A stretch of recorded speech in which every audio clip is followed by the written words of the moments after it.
Well, it's here, the highly anticipated final Halo game supposedly ever to be made. Note that this review will only cover the campaign, as my review for multiplayer will be released later this week. With all the hype, commercials, early media access, and everything else that got everyone so pumped up about this game, myself included, I've got to say, this game did not blow my mind. Is it worthy of a purchase? Yes, but to me, it really lacked much of what made the previous title so special. Now, I've got my fanboy armor on, so give me your best shots. Released yesterday, September 14th for the Xbox 360, here's Halo Reach.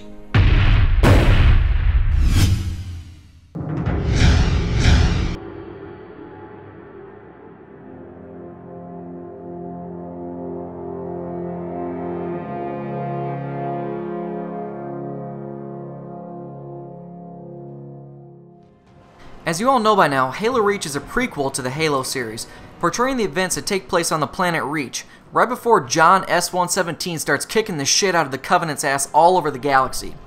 You're the new member to the Spartan Noble Squad, referred to throughout the adventure simply as Number 6.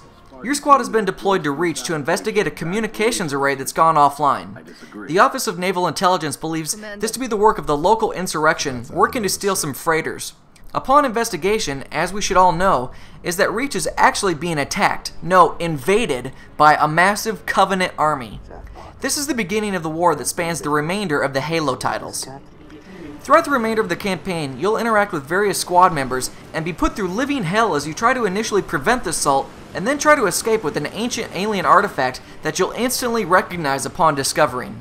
My problem is that this title just lacked the immersion that Halo 3 or ODST had. The whole story just didn't feel as epic or believable as the other titles.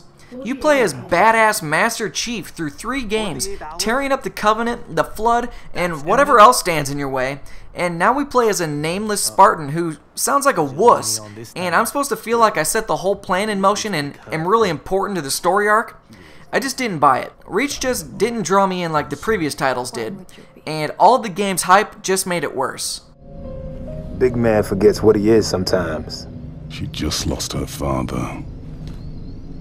She needs a full psychiatric workup. She's not the only one. Lock it down, both of you.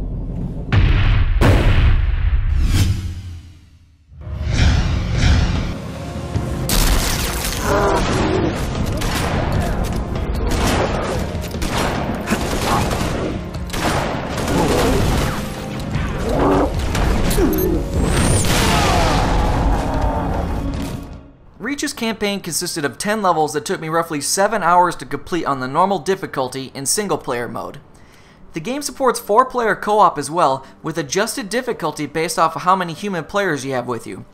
I personally found this title to be quite difficult at times, as often you don't have enough ammunition or weapons you need to blast through the massive Covenant army, so needless to say I died a lot. But hell, that could just be that I was out of Halo practice. One thing immediately noticeable though is the drastically different control layout. Why change the standard control scheme after nearly 10 years? There are several control schemes that you could select from, but I didn't find one that I was absolutely satisfied with.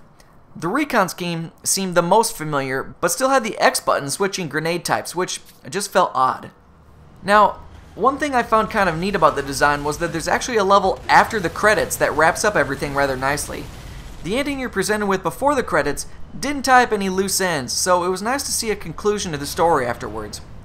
One thing I missed though was that Reach doesn't end in traditional Halo fashion, with the Chief racing through an exploding Halo ring in a Warthog, barely escaping death while your heart's pumping out of control and your hands are sweating so much you could barely hold the controller. While racing on a Halo ring doesn't make sense for Reach, that is a pinnacle to the Halo franchise, and I think that the final level really could have been designed to support a mechanic like that, especially given what's going on at that point in the story. Regardless, while the story wasn't top-notch to me, the overall design and gameplay, as we should all expect, absolutely were. I'm actually getting anxious just writing this to get back to playing through it again.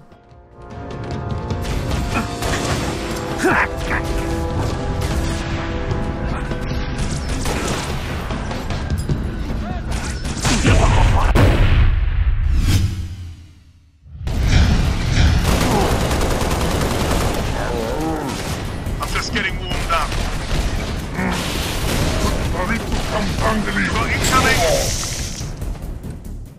Of course, everything we loved about the Halo games is back in full force, but this time around we're presented with loads of new features. All of your favorite vehicles are back, and this time you actually get to pilot a Falcon and drive a forklift and some trucks.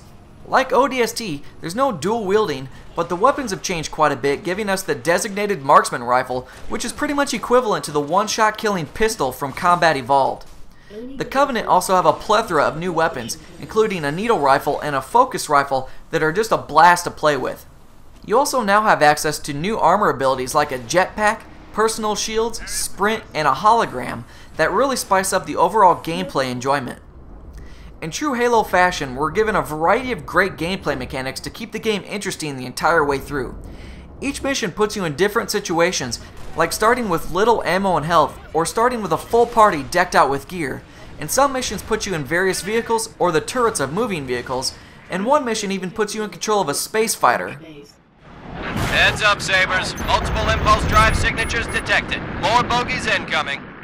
In a throwback to Combat Evolved, you actually have to replenish your health with med kits when it falls, that is, if your shields fall low enough for this to happen.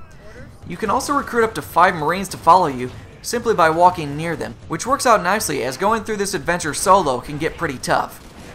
Really, the gameplay is quite fun and certainly addicting, and you should enjoy every second of your 7-hour adventure.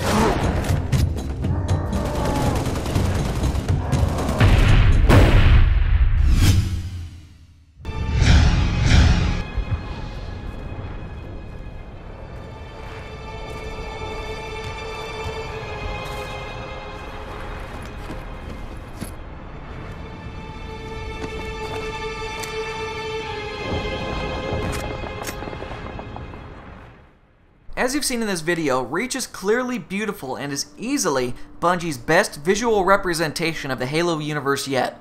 The graphics have truly been stepped up, but with that, I actually ran into some weird frame rate issues here and there. It almost looked like they had to put a motion blur on some of the game to ensure that it would run properly on the 360. There were times when the game would just slow down, and others where things just looked blurry or interlaced, even at 720p. That's pretty disappointing from a Halo title. I expect more. Another problem I had was with the audio, as you're constantly in conversation with other Spartans, but their helmets are always on, so you get a ton of reverb, and often I just couldn't hear what the hell they were trying to tell me. When I did understand them, it's very clear that the voice acting, minus number 6, was very well done. I genuinely cared about each of the characters in Noble Squad. The soundtrack was also great, as expected, but I didn't find it as good as Halo 3 and ODST's. These soundtracks really blew me away throughout the entire game.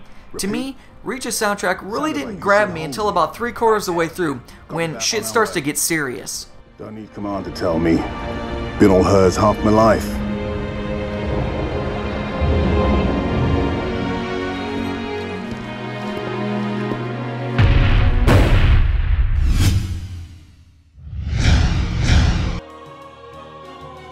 I hope that after watching this, you don't feel that I've been complaining the entire time.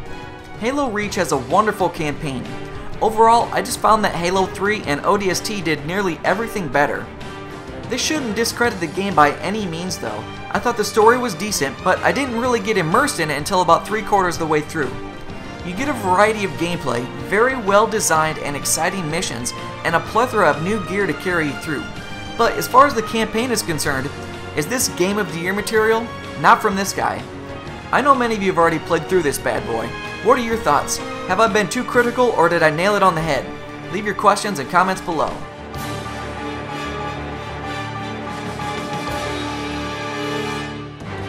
Check out the full write-up, screenshots, and gameplay footage over at ZeitgeistGameReview.com. Stay up to date by following me on Twitter and check out my other channel, Zeitgeist Other, for gameplay footage. Don't forget to subscribe and press the thumbs up button. Thanks for watching.